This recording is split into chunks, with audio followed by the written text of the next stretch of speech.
Let's shine the spotlight on the incredible women who are blazing the trail. They are changing the narrative by achieving greatness in areas unprecedented. Throughout history, these women have done extraordinary things to shape our words, but most times, their stories go untold. Indeed, and we're here today to tell their stories for you and for us too. When they blaze the trail, what do? We talk about it here on Weekend Deal because they change the narrative and they give hope to many young women who are coming right behind them and are facing amazing challenges. From the fearless leaders, the groundbreaking scientists, the game-changing entrepreneurs, and the creative pioneers. Trust me, these women have done it all, and they are still breaking grounds. And that's why today on the show, we are celebrating these Amazons, these amazing women on your favorite weekend show, Weekend Deal, coming to you from the network service of the NTA. I am Patient Eloy Abba. We call them women achievers. What do you call them? We would also like to add that they are women of Nigeria who we want to celebrate or mark their excellence today on Weekend Deal. My name is Thelma Obaze.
Right, well done, Austin Sachs. Please sit down. Amazing, amazing, amazing. It's a women's show today, and to herald the women started our conversation, us and SAS. Now, women indeed have done great things, so many great things. Chartering the glass ceilings, rewriting the rules, and proving that no dream is too big. That's what women are doing. And so our background today is by another great Amazon, Uju Nwankolo. Let's see this.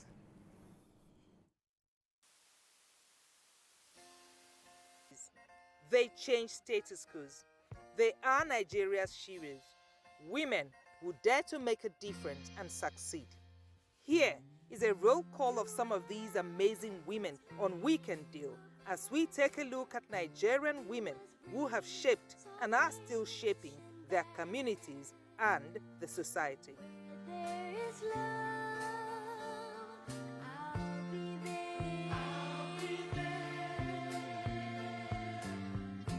I'll reach out my hand to you. I'll have faith in all you do. Born Frances Abigail Olufumilayo Olufela Folorunshaw Thomas on 25th October 1900. Married to the Reverend Israel Anekola Bokuti. She became first woman to drive a car in Nigeria. Founded Abeokuta Ladies Club, the Lioness of Lisa B became her moniker. Habis, please, these women cannot pay this tax.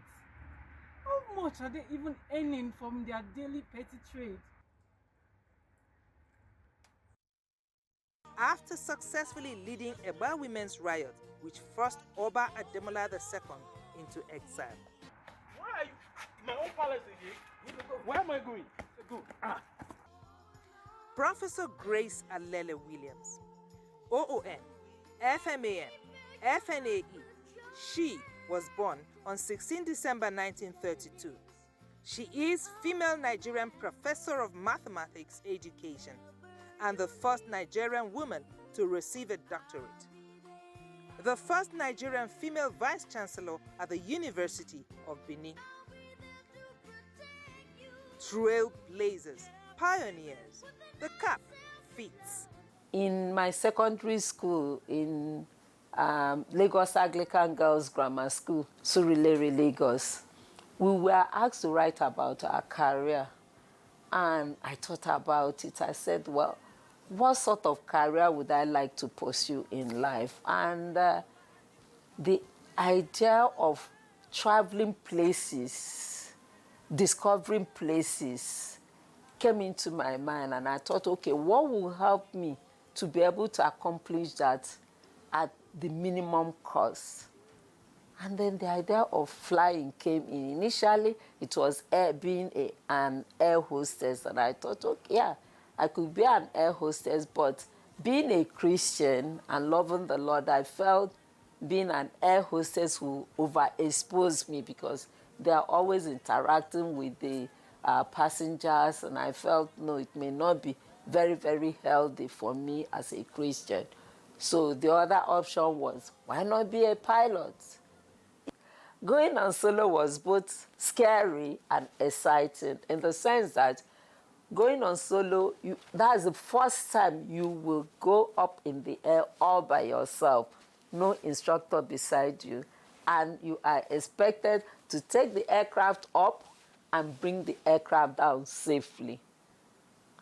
And you know, not having your instructor beside you, you're on your own. Anything could happen. You could forget something, you could make mistake, and anything could happen. So it was a bit scary, but before you get to that point, mind you, the instructor would have drilled you and drilled you and drilled you and will be so sure that you will not fumble once you are on your own. But of course, some students do fumble. I've known of some students that have done so. But my instructor cleared me to go, and I went. And because I've been so drilled, as I went up, all the fears kind of dissipated. I was busy singing, praising my God, enjoying myself, freedom at last and all that. And God was so good, I just landed safely. All the 3 landings I did we are all safe, they were all good. I was so happy. So when I got that, I just felt I was so excited and so wonderful. Ngozi Okonjo-Iweala.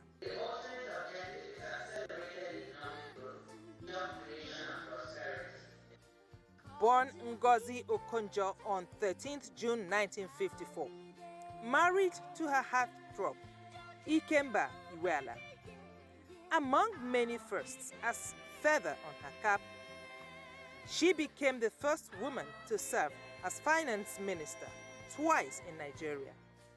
Currently sits as Director General, World Trade Organization, as the first woman and African to hold the office. The fact that we all believed in ourselves that we can do this thing.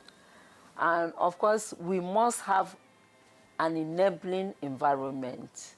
Our parents, our spouses, cheering us on and encouraging us. And of course, having the good or the right education and background that will help us to push ahead. And then for some people, they have capacity, ability to be able to do what is required of them. Celebrating women achievers on Weekend Deal. Women, keep blazing the trail. You know, what is very, very integral is that these are the women that opened the doors to greatness and made other young women know that anything you set your mind to, you can indeed achieve. Like one of our dear sisters, Mo Abudu, always says, if you can imagine it, you can do it. We put our hands together once again for Chiro, Kalu, and all the other women who shattered the glass ceiling. There's no ceiling served right now. Think like there's no box, and work also like there's no box. Still talking about women achieve. Meanwhile, congratulations, Uju. That was totally amazing. Now, still talking about women achievers, we're going to Mina. You know now, Mina in Niger State, where they're going to give us another angle, another dimension to show us more about the dynamic nature of Nigerian women. Mina, it's your turn now. Please come on board and shine. Women in Nigeria have been breaking barriers, shaping policies, and influencing governance. Their leadership is not just about holding positions, it is about making a difference. Two outstanding women, Sarah Jibril and Hajia Amina Kire Ahmed, have dedicated their lives to driving change in politics and education, paving the way for the next generation of women leaders. Sarah Jibril made history as Nigeria's first female presidential candidate, standing against all odds to advocate for women's participation in governance. Her vision was clear. Women must not only have a voice, but must be part of decision making at all levels. I just thought, well, since I've been rapport with the young people, I'm going ahead. And yes, who says I cannot be president? Yes. And I didn't have money, big money, but I was comfortable. And I thought, yes, it's high time we remother Nigeria. And from Nigeria, we can remother Africa, even the world. So I wasn't thinking of just looking down, I was looking of the global perspective. And I'm glad I made up my mind to go into politics. And I utilized my knowledge of education, psychology. Beyond her candidacy, she served as a special advisor on ethics and values, promoting integrity in governance and encouraging women to take active roles in leadership. Written a book before I even contested on ethics for development. They are accurate and they speak with authority of knowledge and efficiency, professionalism. Her courage and determination have inspired many to believe that politics is not just for men, it is for those who seek to create lasting impact. Hajia Amina Kiri Ahmed has been a leading force in the fight for girl-child education in Niger State. She believes that when you educate a girl, you empower an entire community. Her advocacy has led to policies that promote access to education for young girls, especially in rural areas. She has worked tirelessly to ensure that no girl is denied the opportunity. As an educated girl child, I made sure it had a multiply effect on girls' education. I became teacher of girls. I became the principal of 2 girls' secondary school, Mafara and Bida. And as God will have it, I became the Honorable Commissioner for Education. So the girl child became a focal issue to me, particularly in 1980 when I was sworn in and I found a mess in girls' education. So I made the men to suffer, those who misbehaved, and I made the parents who refused to send their children to school to be also penalized. So the girl child was the main issue I handled immediately I came on board as the Commissioner of Education.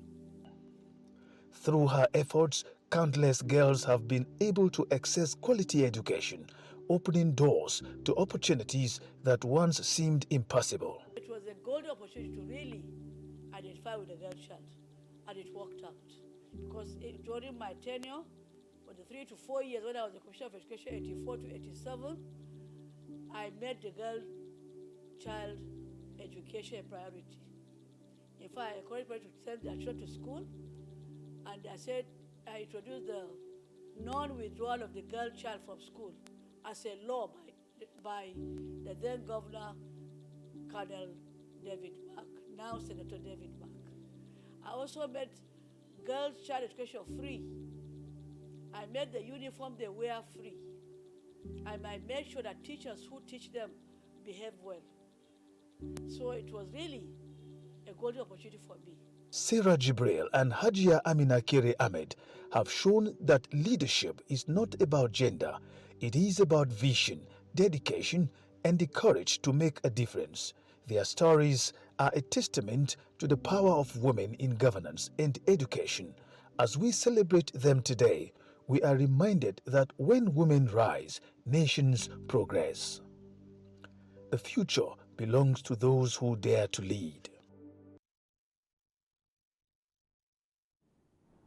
I mean, that's just so heartwarming. Thank you so much, Auntie Amina, to, remind us and for allowing us to see these iconic women. Since Sarah Jibril looking so amazing, still elegant, even as she ages. She's just an example of aging gracefully. And then there's Hajia Amina Kiri Ahmed. These are iconic women that indeed have paved the way for so many women to tread on. Now it is time for our conversation to start, and it's my pleasure to introduce our first guest. But he introduced himself with the pam pam pam pam pam. He rocked the house, and we all danced. He is no other person but Austin Sachs. Let's see his profile.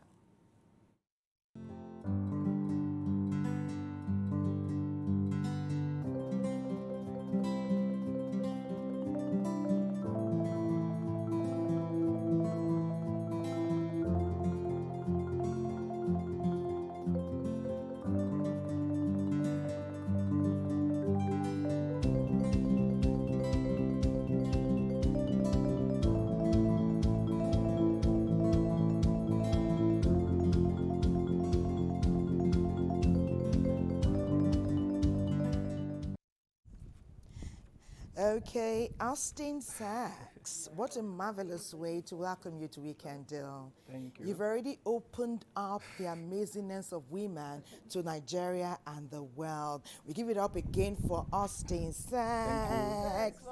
You know, he gave women leeway on the floor today and is reminding us of who we are as Nigerian women. We are one of an uncommon kind on the continent and in the world. Celebrating more iconic women.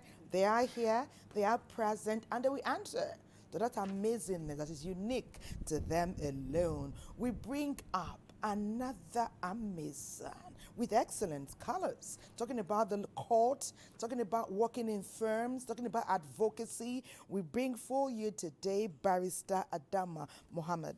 She's a lawyer and a humanitarian advocate. Of course, she speaks for women as well. Let's see her profile.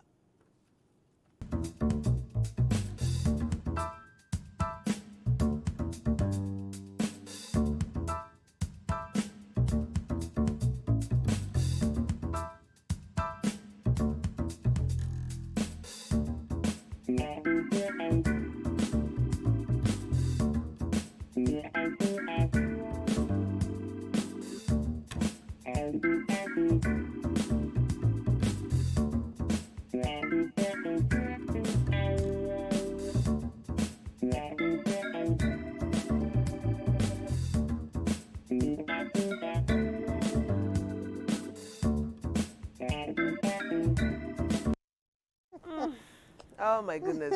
You are welcome, Barrister Adama. Thank you so much for having me. Oh, okay. I like how women are able to do everything. We just do everything. They conquer in the boardroom, they conquer in the kitchen, they have their steez going on. And it's on that note that I introduced our next guest. She walked into the studio and we all shouted, ooh la la. She is a poet, an activist, and a mental health expert. She is Michelle Simmons Sappho. Let's see her profile.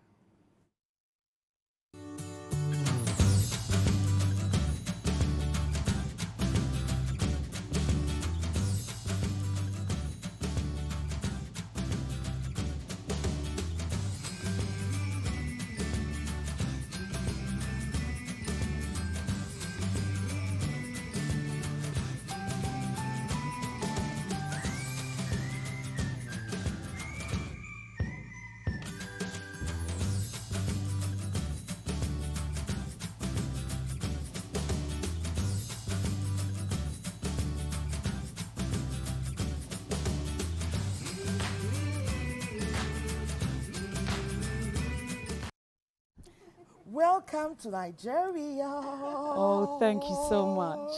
You know, it's the drum roll. Oh. We are so excited, because before you came to Nigeria, we had heard about you. Okay. Someone was giving us some of this small gossip. She says, that she may have, Anyway, Michelle Simon Sappho is married to a Ghanaian. Okay. She's from the Caribbean. She was born in London, but she's in Nigeria today because she found that her DNA has some synchronicity and some amiable amazingness connected deeply to this amazing soul we call Nigeria. Please meet your brothers and your sisters and let's celebrate you. Welcome. You're welcome. You're welcome. Welcome. Thank you very much. Already, we did hear that, because you're married to a Ghanaian, you are not a stranger to the doings of the African continent. No. But I saw some videos when you learned in Nigeria. You actually became emotional and you knelt down and kissed the floor at the airport. Yes. Keeping it brief, because this is an intro. When you landed Nigerian soil, how did you feel? It was an overwhelming feeling of joy and completeness because the transatlantic slave trade, I'm from the Caribbean, for 400 years, we as black people living in London, living in America, never really know where we're from. So I started going to Ghana in 2002. Africa is not new to me. And I took my DNA test 3 years ago and found out I was predominantly Nigerian. Okay. And my mum done hers, and she's got even more Nigerian in her than me. Okay. And one of my cousins done hers, and she's 80%. So, through genealogy and people intermarrying and the atrocities of this transatlantic slave trade means that there's other genotypes within us, like Irish and I've even got Norwegian, but the dominant gene remained. And that means that, I am Nigerian. Okay, so wow. When you kissed the airport floor, how did it make you feel? It made me feel a sense of completeness. a sense of my ancestors, I was their wildest dream, and I could envisage that they wanted to come back and were unable to, but their descendant was able to make that 360-degree turn. So that was highly emotional, and it was really overwhelming, you know, to know that I had that completeness. So yes. Amazing. welcome. Welcome to Nigeria. Okay, so let's get our conversation started. We're talking about great African women, great Nigerian women, and I'm going to start with Barrister Adama. Barrister Adama. I mean, seeing your profile, what you've been through, do you think the Nigerian woman is celebrated enough? Do you think we even celebrate ourselves enough for what we go through as women? Thank you for having me. It's Yeah. a great day, especially when I can see I was not only the one in pink. Welcome to Nigeria. Thank Lovely you. meeting you. Thank Yeah, thank you. Celebrating Nigeria women. I think we've hit the ground running. I think we're out there. I think it's happening. Enough? Maybe not, but we'll get there. Okay. Yeah. All right. Yeah. Indeed. You know, Yeah. nowadays, let's go across board, but still within our nation, we have young women who have innovation, who have skill, who have talent, who often even have ingenuity.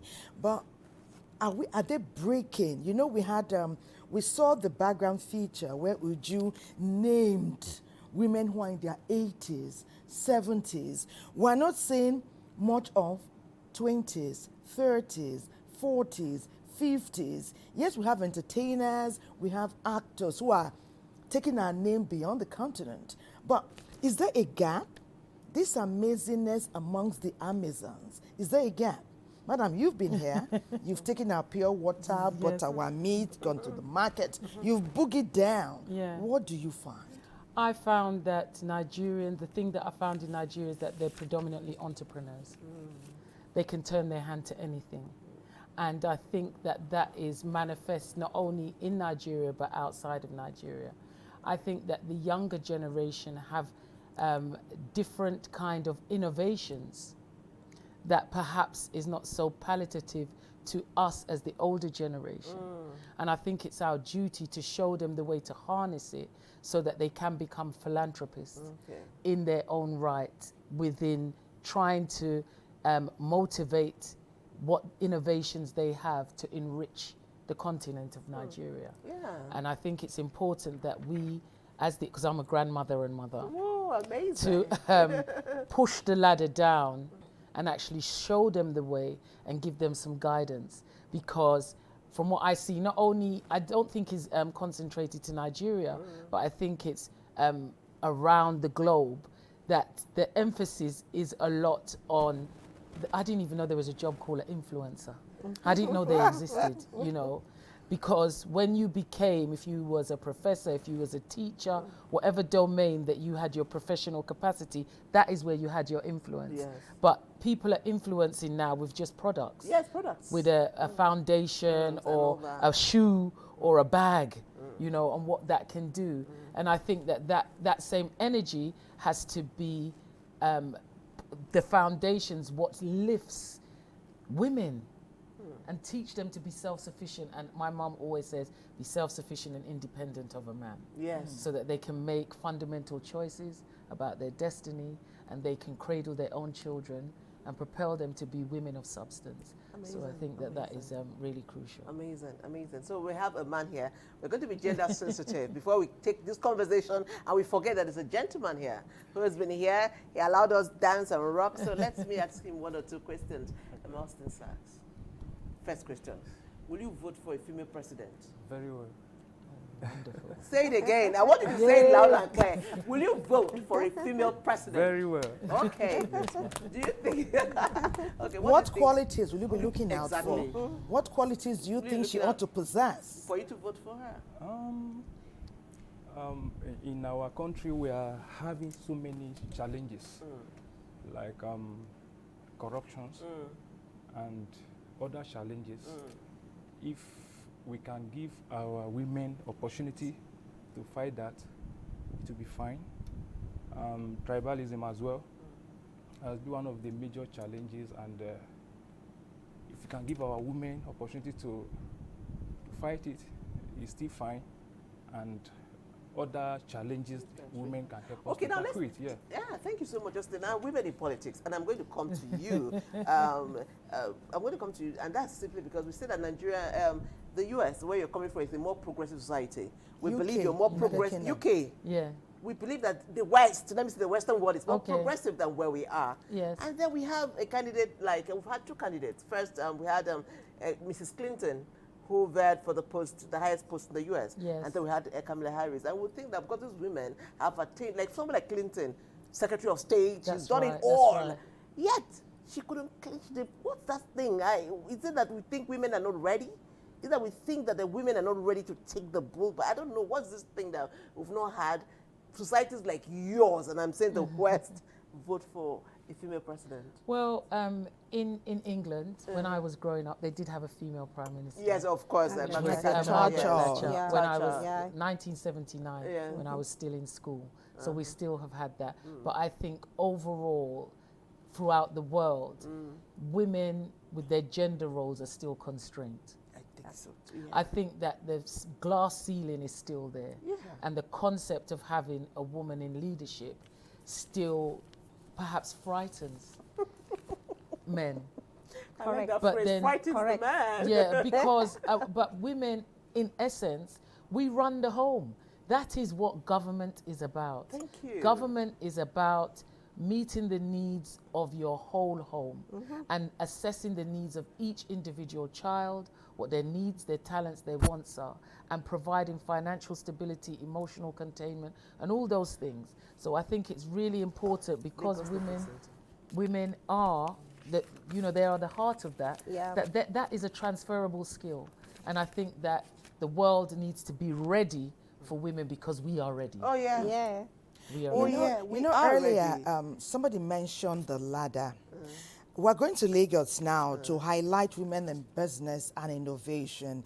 But we've also mentioned that after we see the 80s, 70s, 60-year-old women, some lucky and tenacious 50-something-year-old women, we have a gap. There's a dearth in the next set of women, perhaps a decade behind, who are pushing frontiers. Something tells me we can go back to that talk of the ladder so that we know where that ladder is. Are we climbing and pushing it off? But that will be for Barrister Dama to talk to or to speak to when we return. Lagos, women in innovation, business, please tell us more. Well, I started in 1985, 40 years ago, and through the help of God and my brother that is deaf and could not talk, so I established Leluk because he can at least see. And we built an empire making bags, and we have churned out a lot of people and empowered a lot of people in the 40 years. We started from 2005, and it's been years of experience and also challenges. We're here now, we have the Fashion Academy, we have the G-Mite Hostel apartment. In the last 2 decades, it's been a journey and it's just getting better over time. Businesses, for me, I know is no respecter of gender. Once you have the capacity, you have the grace, you're willing to learn and give value, the rest will be history. I don't think I know anything about gender bias. What I know is my work, my commitment to duty. I don't ever care about gender inequality. It has nothing to do with the bags I'm making. I make bags for men and women. By creating opportunities for themselves, these women create jobs for others, drive innovation, alleviate poverty, and impact future generations. This is a strong drive for social change. Well, I've done it through training.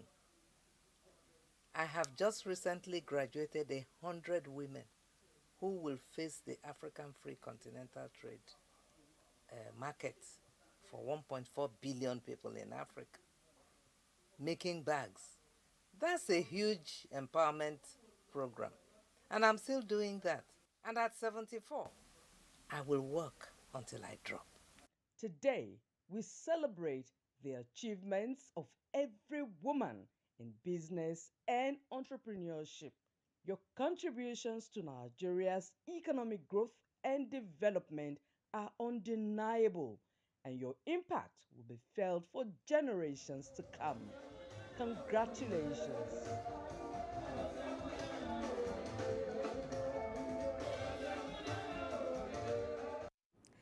Women blazing trail and sitting comfortably on top of their turf.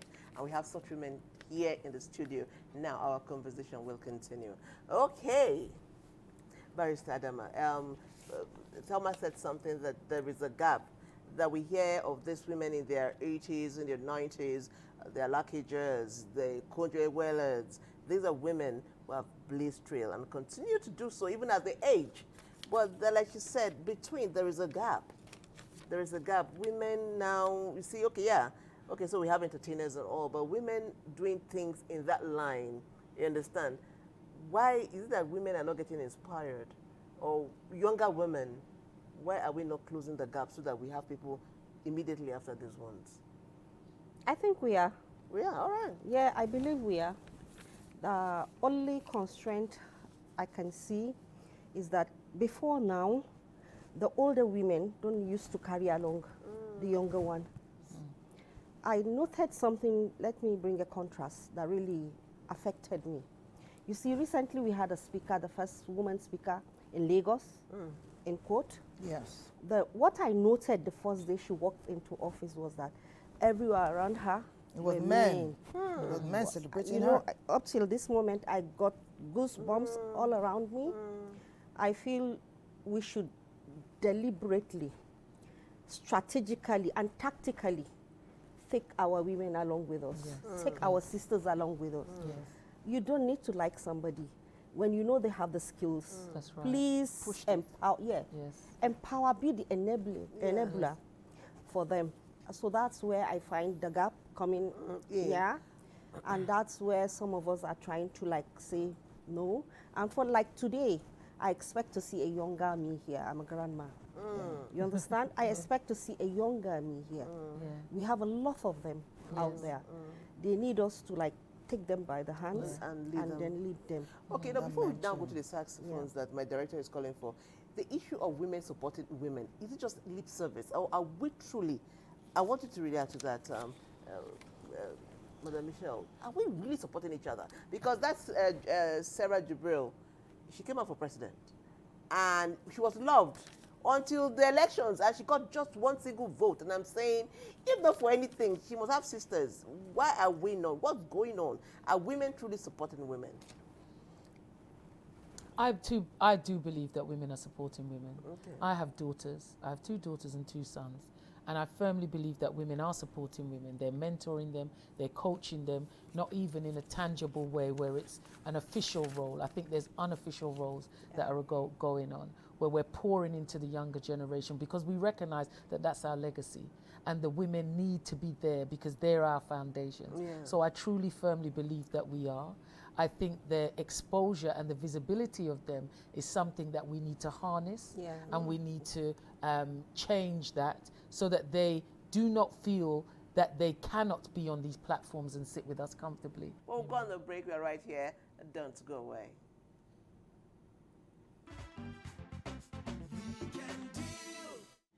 You know, we often hear that it's not the size of the dog in the fight that counts, it's the amount of fight. Not in the dog this time, in that Amazon. She may be small, they may be less in number, but the amazing force with which they are changing the narrative in Nigeria, on the continent, and in the world, in every sphere you can imagine, shows that is no small matter, and we cannot be trifled with. That's why Susan, our producer today, is coming with such force that she cannot go unnoticed as she brings to the table this feature, Women in Technology and Innovation. She's small, oh, but she's mighty. Susan, take it from here. In a world rapidly shaped by science and technology, Nigerian women are rising, breaking barriers and redefining possibilities. Today, we spotlight a woman whose contribution to ICT and STEM are paving the way for future generations. We are saying that there are not so many women in leadership positions, but those who are there, can they be an advocate that women should be empowered with scientific tools, with digital literacy? Cyber security is a big issue now. We are talking about protection of our women and our children online. So if a woman is not even aware of the threats online, and your child is just in one corner, doing things, how do you know what they're doing? So again, a lot of advocacy should go out, and there should be serious funding for women to be empowered in technology. Dr. Wumi Hassan has dedicated her career to driving innovations and creating opportunities for women in technology. 2 years ago, January 27 every year is the Nigerian Tech Rally. Many people that ought to come couldn't come because there was fuel crisis. So we sat down, a few of us, and said, how do we solve this fuel crisis? We call it mobile kiosk because our aim is to empower women and young people. You graduated, you don't have money to go and open a big shop, but you have a vehicle that is fuelless. You could see the solar panel on it that is carrying it. The batteries are inside and it's rechargeable. So even if in rainy season there is not enough sun, which Nigeria is so blessed, we have sunlight. You can imagine with this now, somebody can drive to any place, parties. Please feel free to enter.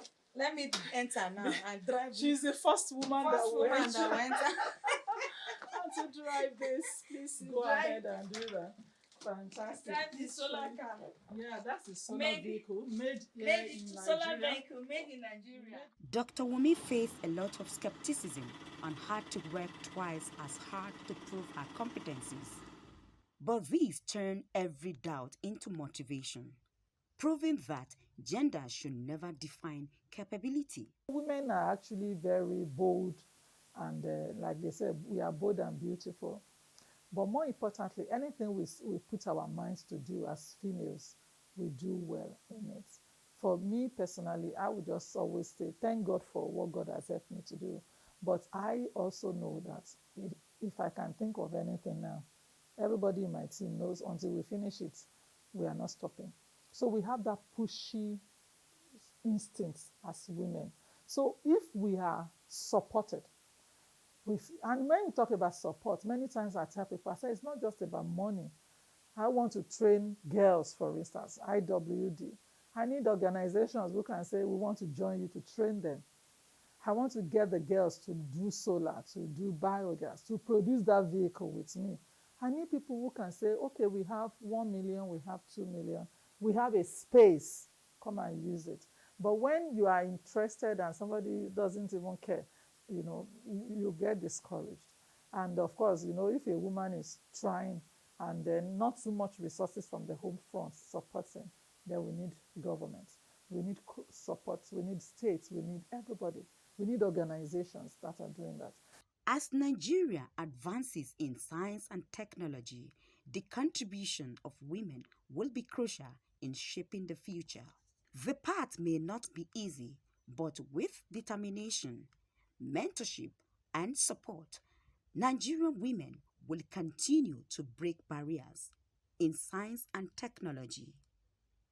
Let us celebrate and invest in the next generations of women innovators.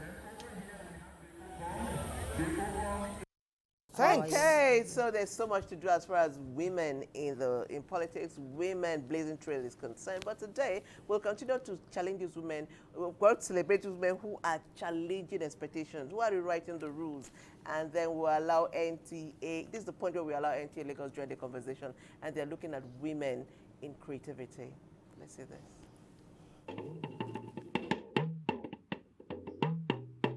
Today, we celebrate a female icon of creativity, Ara Lola Olamuyiwa, commonly known by her stage name Ara, a singer, entertainer, talking drummer, and cultural ambassador of the Oni of Ife.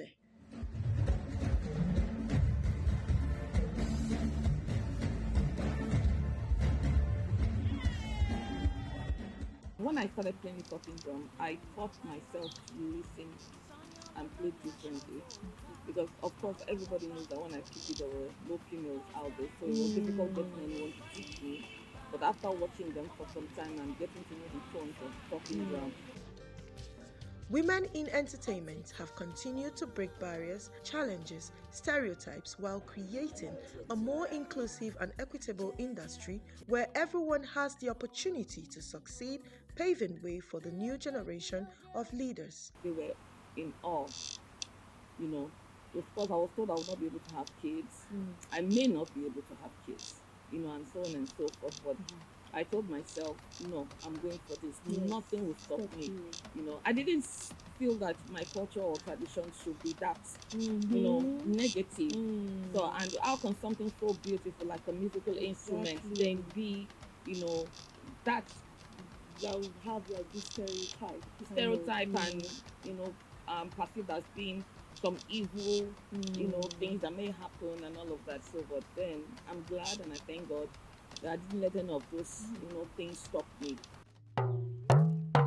As we celebrate this icon of creativity, we are reminded that women can break barriers and rise to the top. We are reminded of the transformative power of arts, music, and literature to shape cultures and inspire positive change. Each time I go out there, I make sure that I'm representing fully my culture. So anytime I'm on stage, it makes me happy that I'm able to, you know, educate you. I was on tour in Spain last year, was it 2 years ago now? And during my performances, of course, I teach them a few, you know, simple words of Yoruba. Wa, Jeun, Joko, Dide, Lo, And they Oshe. love it. I tell you, the first day we did that, the following day, you know, we went sightseeing and they recognized me. Women have the ability to shape in global conversations, influence cultures, and drive societal changes without confrontation. Nowhere is this more evident than in the remarkable rise of Nigerian women using their platforms, voices, industries to lead through fashion, media, art, and entrepreneurship. Like Thelma said, we're at the peak of our show, and these amazing women will be giving us their final words. I'll start with Madam Michelle. Final word?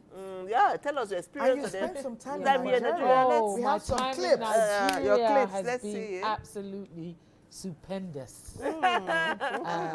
Niger spirit. Nigeria is it's nice. been amazing. When I first said that I was going to Nigeria, the main naysayers in London were Nigerians. Oh. They were saying, no, Michelle, you can't go, and telling me This about all her the dangers. arriving? Okay, this is me arriving in the airport. That's a sweat. This is me arriving in the airport. That was really emotional. That was really emotional because I'd got my luggage and everything, and you know, And you the had a boy welcome, presented me. yeah. And you knelt Oh down. yeah, knelt look down. at. That's so And this is going to go beautiful. viral. Yeah.